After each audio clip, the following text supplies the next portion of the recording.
Hello friends, तो चलिए आज इडली और डोसा दोनों एक ही वीडियो में देखते हैं कि दोनों एकदम आसानी से कैसे बन जाता है। तो उसके लिए सबसे पहले हमने दाल को भिगो लिया था। जो मूंग का दाल है, मैं उड़द के दाल से नहीं बनाती हूँ क्योंकि गर्मी बहुत ज़्यादा है। मूंग का दाल पेट के लिए बहुत ही अच्छा होता है। तो मैंने चावल, अगर 2 कटोरी चावल लिया था तो 1 कटोरी मूंग का दाल लिया था। इसके अकॉर्डिंग मैंने भिगो लिया था रात में ही। उसके बाद मैंने उसको अच्छे से धुल के और मॉर्निंग में ही उसको पीस लिया था, क्योंकि गर्मी बहुत ज़्यादा है, रात भर रखने की कोई ज़रूरत नहीं है हम लोग को। अगर आपको दोपहर में लंच में बनाना है तो आप मॉर्निंग में अगर 5-6 बजे अगर उसको बैटर तैयार कर दी हैं तो आराम से आपका वो बहुत पफ़ी होगा। तो ये देखिए, ये मैं सांभर की तैयारी करने जा रही हूँ। तो सांभर के लिए सबसे पहले हमने ले लिया मसूर का दाल, अरहर का दाल और ये हो गया चने का दाल। इसको मैं पहले भिगो के एक साइड में रख लेती हूँ। मॉर्निंग के टाइम में मैंने क्या किया था कि ये बैटर तैयार किया, बैटर को पीस लिया जो रात में भिगोया हुआ था चावल और मूंग के दाल को, और उसके बाद दाल को भी मैंने तभी भिगो लिया। तो चलिए मैं अब इसमें दिखाती हूँ कि मैं इसके बाद मैं डोसे का जो आलू का जो हम उसमें स्टफिंग डालेंगे तो वो तैयार करते हैं। तो उसके लिए सबसे पहले हमने थोड़ा सा तेल ले लिया, थोड़ा सा राई ले लिया, बहुत थोड़ा थोड़ा। नॉन स्टिक में तो आपको ज़रूरत नहीं पड़ता ज़्यादा डालने का, अगर आप चाहें तो स्किप भी कर सकते हैं। और ये हो गया कढ़ी का पत्ता। अब ये जब चटकने लगा, जब अच्छे से चटकने लगता है तभी हम इसमें दूसरा चीज़ डालेंगे। अब हमने लहसुन और मिर्चे को कूट के रखा था वो डाल दिया। लहसुन मिर्चा कूट के डालने पे जो टेस्ट आता है ना, वो काट के डालने वाले में आप एक बार ट्राई ज़रूर करिएगा, अंतर ज़रूर हो जाता है दोनों में। तो अगर आप उसको कूट के डाल ना तो उसका फ्लेवर और अच्छा आता है। फिर हमने प्याज कट करा था वो डाल दिया।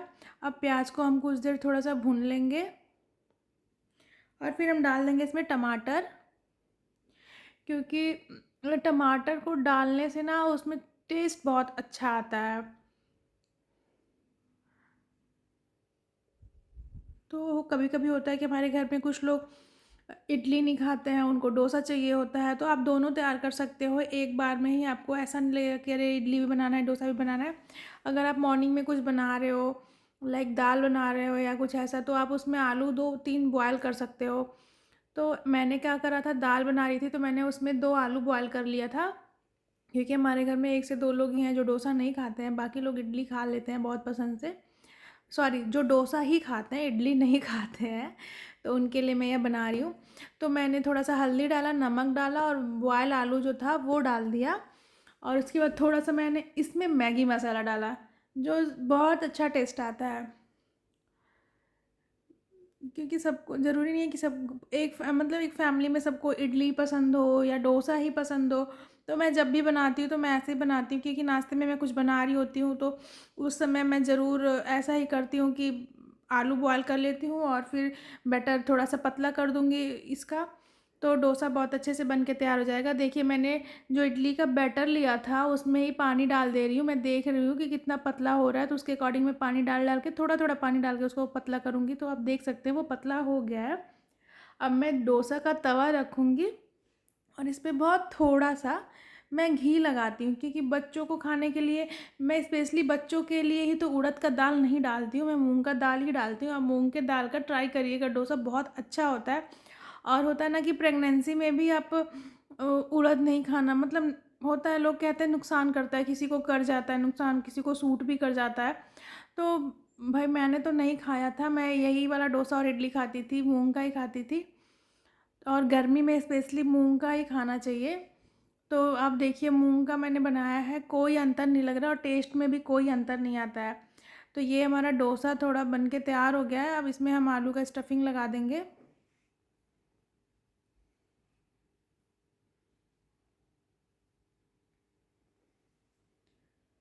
तो जब तक हम ये सारा काम कर रहे हैं ना, तब तक हमारा जो बैटर है ना इडली का, वो भी अच्छे से तैयार हो रहा है। ये डोसा देखिए बन के तैयार हो गया, क्रिस्पी डोसा बना है।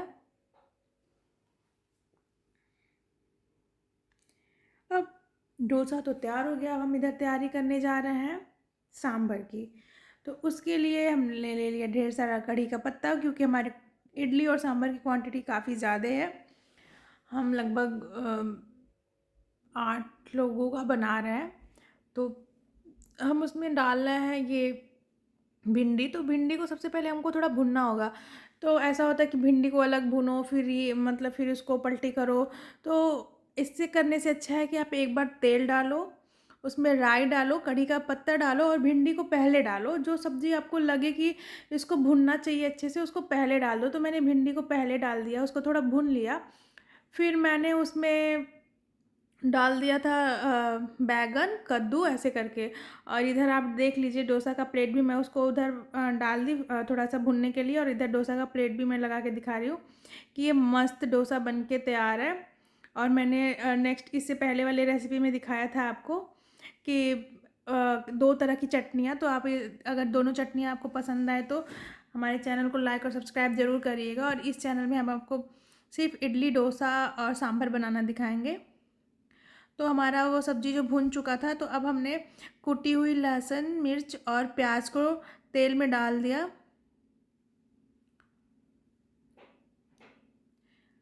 सारी सब्जियों को मैंने एक ही बार भून लिया। ऐसा नहीं कि पहले उसको मतलब भिंडी डाला, फिर बैंगन डाला, फिर कद्दू डाला, ऐसा नहीं। मैंने उसको एक बार भून लिया। तो भुनने वाला काम हमारा एक बार में ही हो गया। फिर अब मैं मसाले तैयार कर रही हूँ। इसमें प्याज और टमाटर डाल दिया।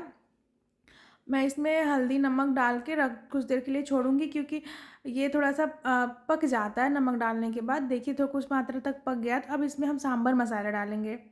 सांभर मसाला आप अपने क्वांटिटी के मतलब अपने पसंद के हिसाब से डाल सकते हैं। कुछ लोग थोड़ा कम डालते हैं, कुछ लोग ज़्यादा डालते हैं। तो हमारे वहाँ अच्छा खासा पड़ता है, लोगों को बहुत पसंद आता है। और अब मसाला होने के बाद अब हम इसमें सब्जियां डाल देंगे और सब्जियां आप पकाएंगे चला चला के। सब्जियां कुछ हद तक देखिए पक गई है। अब इसमें डलेगी पानी। और कुछ लोग सांभर में क्या करते हैं कि उसको टुकड़े बहुत छोटे छोटे कर देते हैं और उसको एज ए पेस्ट टाइप का बना देते हैं। बट नहीं, सांभर में थोड़ा बड़ा टुकड़ा जो अच्छा लगता है, कद्दू। और मतलब हमारे वहाँ तो सबको पसंद है। आप एक बार ऐसे बना के ट्राई करिएगा, देखिएगा कि कैसा लग रहा है। तो देखिए हमारी सब्जियों में बॉयल अच्छे से आ गया है। काफ़ी हद तक सब्जियां हो गई हैं। भिंडी के टूटने से ही पता चल रहा है कि सब्जियां काफ़ी हद तक हो गई है। और इसको हम लोग बहुत धीरे धीरे से चलाते हैं। और एक तरफ हमने दाल रख दिया था बनने के लिए। दाल तो बन के तैयार है। अब हम इसमें जो सब्जियां बनाए थे वो डाल रहे हैं। और अब इसमें उबाल आएगी और इसके हम बड़े से भगोने में बना रहे हैं, क्योंकि सांभर हमारे वहाँ लोग इडली से ज़्यादा सांभर खाना पसंद करते हैं। और मैंने इमली को भिगो के रखा था, तो मैं इसमें इमली का पानी डाल रही हूँ। तो हमारा सांभर एक तरफ तैयार हो रहा है, बॉयल आने का बस इंतज़ार है। और अब मैं जा रही हूँ इडली का तैयारी करने। तो इडली की तैयारी करने के लिए सबसे नीचे वाले पार्ट में मैं पानी डाल के गर्म कर रही हूँ। और इधर मैं ऑयलिंग कर रही हूँ। ऑयल लगा के मैं इसमें बैटर डालूँगी। ये देखिए मस्त जो होता है ना इडली का बैटर, एकदम मस्त मेरा तैयार हो गया है। फिर भी मुझे थोड़ा सा डर लग रहा था, क्योंकि मैंने कुछ लोगों को भी बुलाया था खाने पे। तो मैं थोड़ा सा डर रही थी कि होगा या नहीं होगा, होगा या नहीं होगा। क्योंकि कभी कभी आप अच्छा खासा तैयारी करे रहो, थोड़ा सा गड़बड़ हो जाता है। बट एक्चुअली गड़बड़ नहीं हो जाता, बात गर्मी और आप कब बना रहे हो ये मैटर करता है। तो मैं इतने गर्मी में बना रही थी, तो मैं रिस्क नहीं लेना चाह रही थी। इसकी वजह से मैंने रात में नहीं पीसा था, क्योंकि मैं डर रही थी कहीं ज़्यादा खट्टा ना हो जाए। हमारे वहाँ ज़्यादा खट्टा नहीं लोगों को पसंद है। तो मैंने मॉर्निंग में ही बैटर तैयार किया था। तो इसलिए मैं अपना एक्सपीरियंस आपके साथ शेयर कर रही हूँ कि इतने गर्मी में सुबह अगर आप बैटर तैयार करो तो लंच टाइम तक खाने के लिए अच्छे से हो जाता है। तो ये देखो मैं आपको दिखा रही हूँ, 20 मिनट में हमारा इडली भी बन के तैयार हो गया। मैंने जैसे सीख डाला ना तो पता चल गया। तो अब देखिए इडली सांभर और चटनी का जो मैं आपको प्लेटिंग करके दिखा रही हूँ, ये मस्त एकदम बहुत ही अच्छे से फूल गया था इडली। तो आप बताइए आपको कैसा लगा। ऐसे ऐसे वीडियोज़ के लिए हमारे चैनल को लाइक और सब्सक्राइब ज़रूर करिएगा।